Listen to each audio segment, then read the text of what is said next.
Yan, wala po tayong, hindi tayo gagastos, sa birthday ko.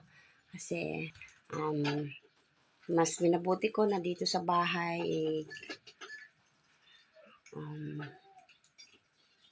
igawa.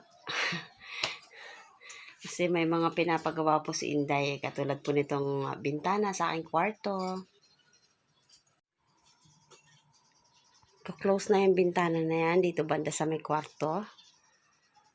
Okay, tapos itong pintuan ko na to, ang pintuan na yan, so papapalitan natin, gagawin nating sliding door. Ayan, gagawin natin tong sliding door, no? Tapos ito po yung cabinet na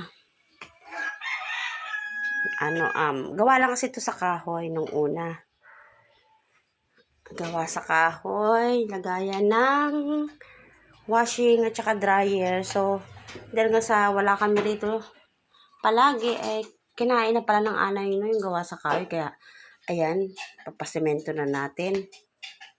No, papasemento natin. So, ayan, ang pinapagawa ko. At itong bintana sa isang bintana na ito ay pinalagyan natin ng grills. Ayan, yan ang pinalagyan ko ng grills. So, ayan, yan ang mga pinagkakagastusan ni Inday. At ayun na nga, masyado pang magulo ang aking bahay. Ayan, sarap ng hangin dito. Ang gulo ng aking bahay. Sarap kain mo dyan Yan yung tinanggal na pinto dun.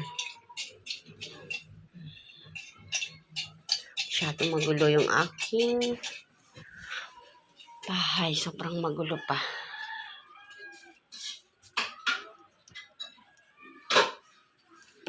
Kadumi-dumi pa. Ayan. Magulo talaga. Magulo.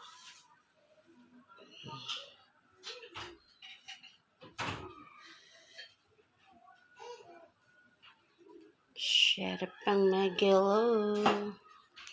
Yan.